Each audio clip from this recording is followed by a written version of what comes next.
बच्चों, सबसे पहले मैं आपको आज इंट्रोडक्शन के तौर पे यह बताता हूं कि किस वक्त पढ़ाई करने से बहुत दिमाग में चीजें चिपकती हैं। दिमाग में चीजें तब चिपकती हैं जब आप ध्यान से देखते हैं।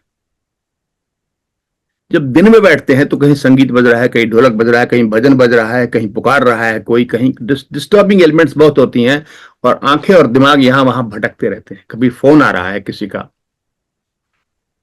तो ध्यान पूरा लग नहीं पाता।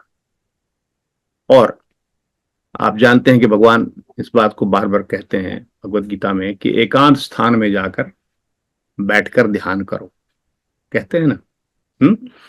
तो एकांत में ध्यान ही नहीं करते हैं, एकांत में पढ़ाई भी करते हैं। जिन गरीब बच्चों के यहां एक ही कमरे में 7 लोग सोते हैं या 2 कमरे में 14 लोग सोते हैं, वहां पर वो कैसे पढ़ेगा दिन में, बताइए मुझे। कठिन है ना। लेकिन वहां पर भी, उस कमरे में भी, अगर वो बच्चा 3 बजे सुबह में उठ गया तो 5 बजे से पहले तो गांव में भी लोग नहीं उठते आजकल। 2 घंटे तो मिल गए उसको। 3 से 5 जो पढ़ाई होगी, और शहरों में 4 से 6 भी हो जाती है, वो 2 घंटे की पढ़ाई में कह रहा हूं। ये जान लीजिए बच्चों की 2 घंटे की पढ़ाई में, सुबह सुबह की पढ़ाई में, जब कहीं कोई व्यवधान नहीं होता है, यहां वहां ध्यान नहीं जाता है, तो आप 2 घंटे में भवसागर पार कर जाइएगा।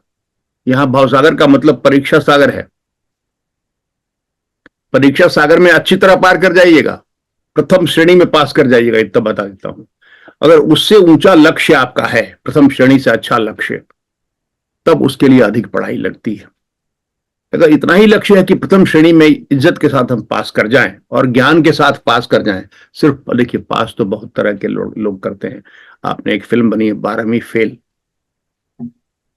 उसमें एक लड़का है जो वो आईपीएस बनता है चल के बाद में।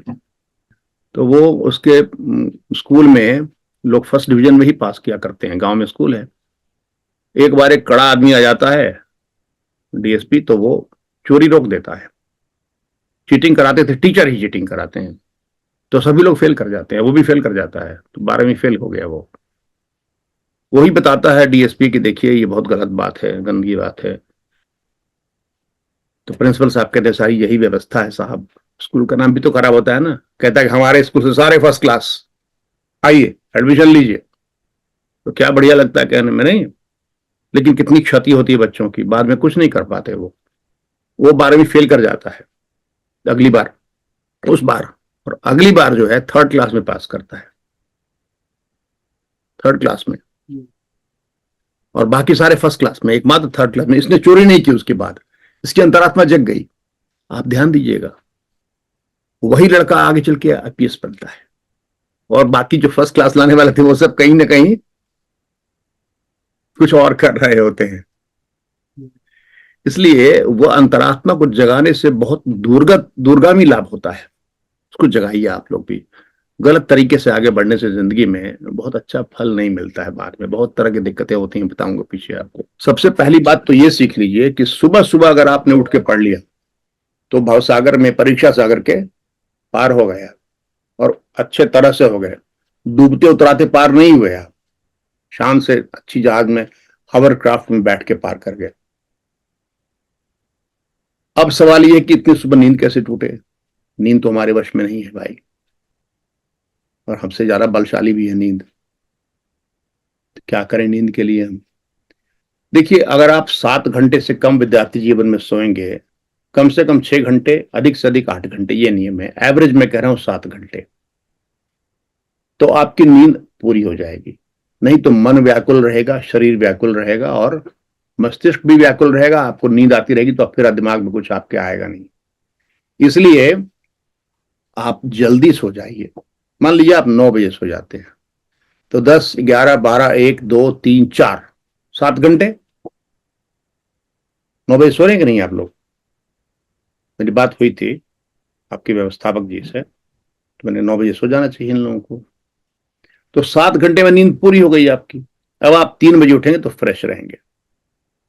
मैंने आपको अपने जीवन की भी कहानी एक बताई थी, मैं याद दिला दूं और बच्चों को, उनके ज्ञान के लिए, ज्ञानवर्धन के लिए, कि मेरा क्या मेरी स्थिति कैसी थी जब मैं 8वीं क्लास में था। मेरे पिताजी की बदली हो गई थी ठीक 3 महीने पहले परीक्षा के, मेरा स्कूल छूट गया। अब मुझे स्कूल में कौन लेगा, किताबें बदलती रहती हैं, जो 8वीं क्लास में किताबों का वो बंधन नहीं होता है। फ्रीडम है आपको पढ़ाने का, क्या पढ़ाते हैं, कौन सी किताब पढ़ाते हैं, क्या विषय पढ़ाते हैं, ये फ्रीडम है आपको। तो उस वक्त मैं चला गया दादाजी के पास अपने, सिवान नाम की जगह में, जहां पर उस समय बिजली, मेरे घर में, घर बहुत बड़ा था, घर बड़ा, आंगन था, 2 2 टॉयलेट थे, बड़े बड़े कई कमरे थे, मगर बिजली नहीं थी। अभी बिजली आने लगी थी वहां पर, अभी करीब करीब हमारे घर से 100 मीटर दूर आ गई थी, लेकिन घर में नहीं थी। तो मेरे घर में 8वीं क्लास तक न तो मुझे पिताजी से न माताजी से कोई मार्गदर्शन मिला था, बता दूं आपको। वहां जाने से मेरा भाग्य खुल गया। क्यों खुल गया भाग्य? कि मेरी दादी जी थी, वो ऐसे तो कोई औपचारिक शिक्षा प्राप्त उन्होंने नहीं की थी, मुझे लगता है, पूछा नहीं मैंने उनसे, पूछने की हिम्मत नहीं हुई। लेकिन वो काफी ज्ञानी थी, बच्चों की किताबें पढ़ जाती थी सारी हिस्ट्री की। तो मुझे रात में आती थी, सुलाने आती थी, तो कहानियां सुनाती थी बहुत तरह की। बेताल पचीसी भी उसमें हुआ करती थी, एक विक्रम और बेताल वाली कहानियां बहुत जानती थी वो कहानियां सुनते सुनते मैं सो जाता था। बिजली नहीं थी तो जल्दी सो जाता था, अंधेरा हो जाता था, डिबरी जलती रहती थी, लैंटेन जलती रहती थी। और सुबह ठीक 4 बजे बड़ी बड़ी महान महिलाएं होती थी, दिन भर काम भी करती थी, सुबह एकदम 4 बजे उठ के खड़ी हो जाती थी। तो आकर के सुबह 4 बजे लैंटन लटका देती थी मेरे पलंग पर। वो ऊपर में लगा रहता है ना, वो मच्छरदानी के लिए, उसमें लटका देती, मच्छरदानी को ऊपर कर देती थी, और मैं उठ के बैठ जाता था। उसके बाद 2 घंटे मुझे किताब रख देती थी, वो पढ़ना होता था। वो स्कूल में मेरा एडमिशन नहीं हो रहा था, 3 महीने पहले मैं गया था वहां पर, तो मेरा एडमिशन नहीं हो रहा था स्कूल में, क्योंकि शिक्षक ने, प्रिंसिपल ने कहा कि देखिए किताबें सारी बदल गई, लड़का फेल कर जाएगा, आपको अच्छा नहीं लगेगा।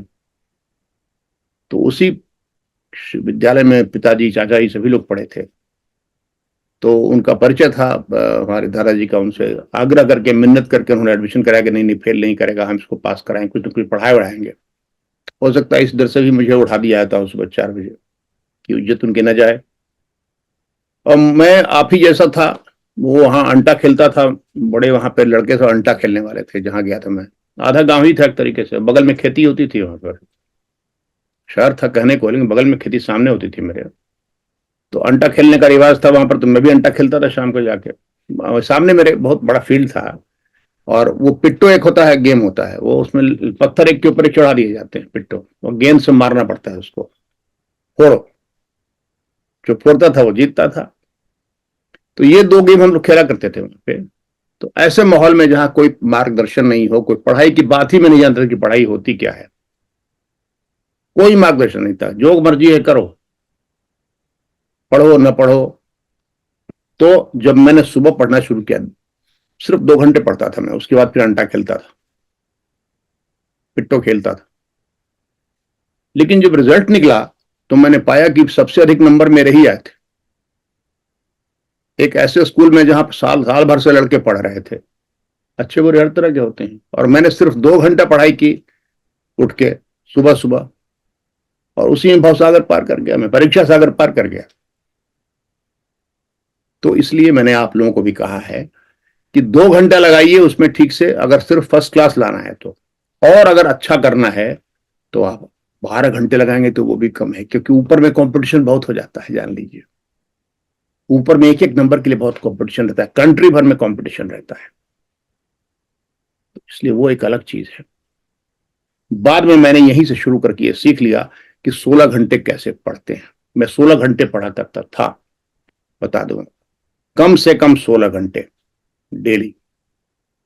एक दिन में नहीं आया ये। जब मैं आईए में पहुंचा तो मैंने तय किया कि मैं 6 घंटे पढ़ लूंगा लगातार, और तब मैंने जिंदगी में जिस दिन पहली बार 6 घंटे लगातार पढ़ाई की, टेबल कुर्सी पे बैठ के, मुझे आज तक वो दिन याद है। क्योंकि 6 घंटा मेरे लिए बड़ी विरल चीज थी, 6 घंटे लोग बैठ के नहीं पढ़ पाते हैं। उसके बाद वो समय आया जब मैंने ये निश्चय किया कि मैं 15 दिन तक लगातार पढ़ूंगा, सिर्फ सोऊंगा और नित्य कर्म करूंगा। वो भी दिन आया, तो मैंने ये नियम बना लिया कि उस समय मेरे दिमाग में बहुत ऊंची आकांक्षाएं जगने लगी थी ज्ञान प्राप्त करने की, सिर्फ ज्ञान प्राप्त करने की और कुछ नहीं। कोई जीवन में लक्ष्य नहीं था, वो लक्ष्य किसी और ने दिया। अब ये हो गया, पढ़ने में आनंद आने लगा, जब अच्छे नंबर आने लगे, समझ में आने लगी चीजें। कॉलेज में गया तो सबसे अच्छा कॉलेज था वो बिहार का, तो पटना कॉलेज में अच्छे अच्छे लड़के दिखाई पड़ने लगे। कुछ फराटे से अंग्रेजी बोलते थे, कुछ फराटे से हिस्ट्री बोलते थे, ऐसे ऐसे लड़के भी थे, लड़के लड़कियां वहां पर।